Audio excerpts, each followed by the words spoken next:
On s'approche de la conclusion, on poursuit nos échanges à ce grand colloque sur la protection sociale complémentaire organisé par la MFP. Merci d'être avec nous, Éric Chenu. Très heureux de vous accueillir. Bonsoir. Président de la Fédération nationale de la mutualité française. Serge Bruchian, Marion, vous êtes toujours avec moi et vous êtes toujours aussi nombreux, près de 1000 personnes inscrites. Peut-être vous nous suivez aussi en replay. Je précise que la députée Astrid Panosyan-Bouvet devait échanger avec vous. Elle a une contrainte d'agenda. On lui donnera la parole la semaine prochaine dans le cadre de nos échanges. Éric Chenu, du Big Bang au succès, point d'interrogation, c'est le titre de ce colloque. Quels sont les enjeux? Qu'en pensez-vous? Vous avez suivi tous nos échanges. Oui, mais merci à Serge et à la MFP de cette invitation. Je crois que beaucoup a été dit cet après-midi avec les différentes interventions, que ce soit sur la fonction publique d'État, territoriale ou hospitalière. On voit que ça va être un bouleversement absolument majeur dans notre relation adhérent, dans la manière d'appréhender nos métiers en santé, en prévoyance, voire en dépendance pour certains. Et donc, il va falloir réinterroger tout cela. Les mutuelles s'y préparent, échangent avec les employeurs publics. Et il ne faut pas qu'on se raconte trop d'histoires. On va apprendre en marchant un peu sur ces sujets-là. Ce qu'il faut regarder, c'est quand même que pour les agents, grâce au dialogue social, à la mobilisation des organisations syndicales, il y a un plus extrêmement intéressant par la participation employeur. 444 € par an et par agent, si on regarde sur l'État, entre les 30 € de participation à terme sur la santé, les 7 € par mois pour la prévoyance, c'est quelque chose dont on n'avait pas l'habitude. Et donc, c'est quelque chose d'extrêmement utile, d'intéressant. Après, ces améliorations qui vont être un plus par rapport au coût de la protection sociale, il faut bien évidemment veiller à ce que ça n'aboutisse pas à une minoration du niveau de couverture en santé, en prévoyance et en dépendance. Et ça va être l'élément clé demain dans les mises en œuvre, notamment parce qu'il y avait des habitudes dans bon nombre de champs ministériels, etc. C'était des couvertures couplées en santé et en prévoyance. Et donc, en fonction des choix qui seront faits de mise en œuvre, eh bien, là, il y a potentiellement des risques.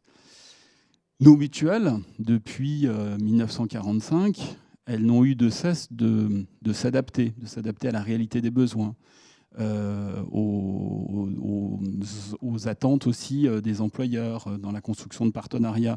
Ça a été très bien rappelé, que ce soit par Benoît, par Didier ou par Mathias tout à l'heure. Ouais. Et donc, elles vont continuer de s'adapter comme elles l'ont toujours fait, ces mutuelles, pour faire en sorte que l'intérêt des agents coïncide avec l'intérêt de leur mutuelle, qui est là pour eux, par eux, avec eux, pour faire en sorte que cette convergence d'intérêts, elle crée de la valeur demain dans la couverture des agents des 3 fonctions publiques. Vous l'avez dit, un bouleversement majeur, un Big Bang, un changement de paradigme qui porte des enjeux d'accompagnement collectif, d'accompagnement individuel. Quelle est votre analyse collective individuelle ? Fonction des fonctions publiques, déjà, ce ne sera pas forcément tout à fait les mêmes sujets, les mêmes appréhensions. Ça a été très bien rappelé et par Didier B et par Benoît Fralin tout à l'heure, parce que les réalités ne sont pas exactement les mêmes. Ce qui importe, c'est qu'au-delà de la réponse individuelle ou facultative ou collective obligatoire, ça va être la nature et le niveau des couvertures. Ouais.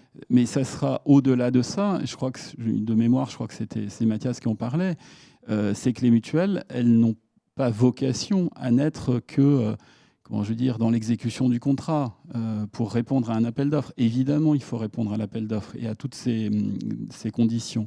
Mais les mutuelles, c'est toute notre plus-value, ce qu'on appelle notre empreinte mutualiste. On apporte un plus par la prévention, par les services, par la connaissance fine que nous avons des populations protégées qui nous font confiance depuis des dizaines et des dizaines d'années.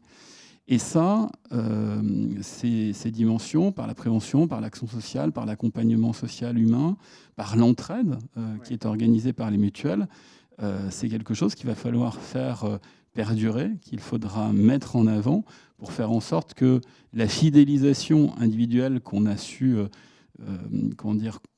organiser, entretenir, eh bien demain, même si c'est dans le cadre d'un contrat collectif, cette relation adhérent, elle existe encore. Elle sera forcément différente, d'autres natures, mais on a la capacité, et je crois, quand j'échange avec les dirigeants et les dirigeantes mutualistes, je crois qu'ils en ont la volonté, c'est de faire en sorte que la place de l'adhérent, elle soit toujours pleine et entière, parce que c'est ce qui fait aussi notre ADN mutualiste.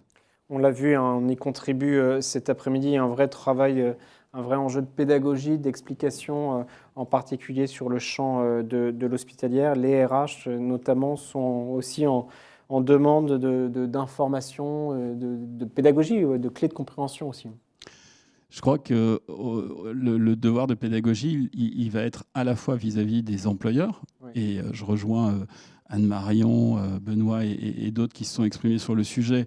Je crois que l'enjeu premier, c'est plutôt effectivement avec les ressources humaines qu'avec les directeurs des affaires financières et les acheteurs, même s'ils auront évidemment un rôle. Mais c'est vraiment sur cette dimension-là. Mais on aura aussi un devoir de pédagogie vers les adhérents.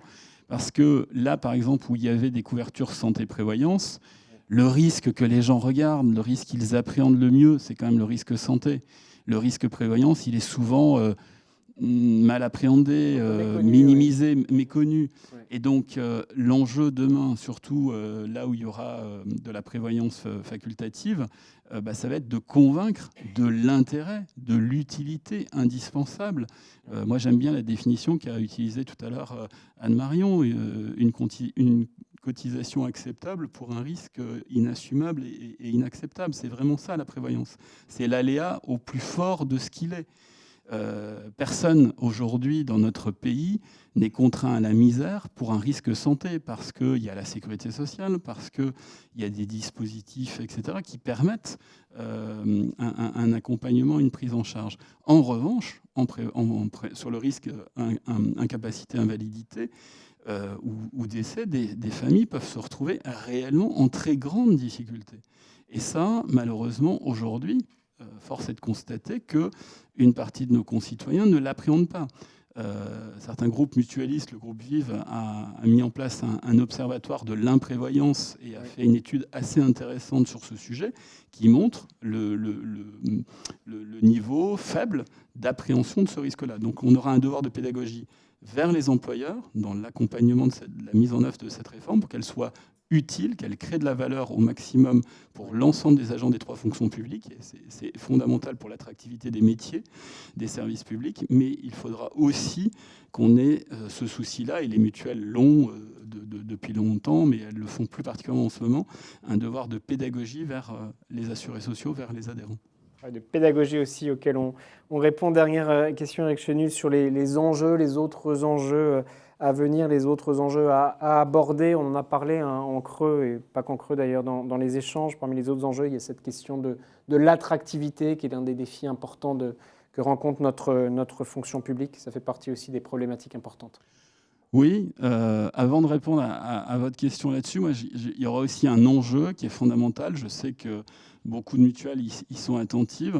Ça sera de veiller à ce que dans les appels d'offres publics, il n'y ait pas de la captation de la valeur distrait de l'intérêt de l'adhérent par les courtiers, par des intermédiaires qui... je suis désolé, mais n'apporte pas grand-chose, si ce n'est que l'illusion d'une tarification préférable. Et ça, c'est un coût qui se répercute pour l'adhérent, et ça, c'est pas normal. Et donc là-dessus, il faudra être extrêmement vigilant, extrêmement attentif, les partenaires sociaux, employeurs comme organisations syndicales, pour que ce dispositif, il bénéficie bien pour celles et ceux pour qui il est fait, pour les protéger au maximum, et qu'il n'y ait pas trop de captation de valeur par des intermédiaires. Par rapport à votre question, évidemment, l'enjeu d'attractivité des métiers est important. On le voit actuellement, un certain nombre de places au concours ne trouvent pas preneur. Il y a des postes vacants dans nombre de services publics, de l'État, des collectivités territoriales, de l'hospitalisation. Donc l'enjeu de la protection sociale aujourd'hui, c'est quelque chose qui est regardé quand on vient. Il y a bien évidemment les conditions de travail, la qualité de vie au travail, mais cet enjeu-là de la protection, ça devient quelque chose d'attendu, ce qui semble tout à fait d'ailleurs normal, parce que c'est un élément qui va permettre ce complet bien-être physique, psychique, social, environnemental, qui est attendu par toutes et tous. Oui. Et on peut y contribuer. Les mutuelles ont ce savoir-faire, cette connaissance des agents des services publics, puisque leurs gouvernances en sont issues. Elles sont capables de tricoter du sur-mesure, de faire de l'accompagnement social et humain au plus fin et en fonction de la réalité des besoins. Je pense que ce plus mutualiste, c'est quelque chose sur lequel on peut capitaliser, que l'on peut valoriser dans cette relation avec les employeurs publics, dans l'intérêt des agents. Et je pense qu'on peut être un partenaire utile de moyen et de long terme pour conforter l'attractivité des métiers de celles et ceux qui prennent soin et qui accompagnent l'ensemble de la population. Message important. Toute dernière question, et c'était le titre de notre séquence qu'on a définie avec la MFP, une réforme de la PSC qui peut inspirer le privé en matière notamment de prise en charge des risques prévoyants. C'est inspirant pour le privé ? Je crois que ça peut être plus qu'inspirant. Si on arrive demain sur les 3 fonctions publiques, à ce que le risque prévoyance s'améliore, la totalité des agents soit couvert en risque prévoyance, ça sera un plus formidable pour eux, tout d'abord, mais je pense aussi un plus formidable pour les organisations syndicales, pour revendiquer la généralisation de la prévoyance dans le secteur privé. Et au-delà, pour moi, l'enjeu de la prévoyance est tellement important qu'il faudrait que cette généralisation, elle couvre tous les secteurs d'activité. Les 3 fonctions publiques, le secteur privé salarié, mais aussi les travailleurs non salariés, mais aussi les agriculteurs. Quand on voit aujourd'hui le niveau faible de couverture chez les TNS ou chez les agriculteurs, je pense qu'il y a là aussi des enjeux considérables. Il y a des inégalités dans le secteur privé salarié pour les non-cadres en fonction des branches. Il y a des branches qui sont très bien couvertes, il y en a qui ne le sont pas, malheureusement, ou pas suffisamment, ou pas à bonne hauteur. Donc là, il y a un enjeu systémique. Mais à un moment donné, c'est quelque chose sur lequel on doit avancer. Et demain, si on veut couvrir des risques tout au long de la vie, j'ai l'habitude de dire du berceau au tombeau, c'est évidemment en santé, mais c'est aussi sur la prévoyance. Et là, cette prévoyance, elle évolue avec l'âge. Incapacité, invalidité d'essai pour les actifs. Et puis, quand on est retraité, le sujet du risque de la dépendance, dont on sait très bien qu'il nous faut apporter une réponse.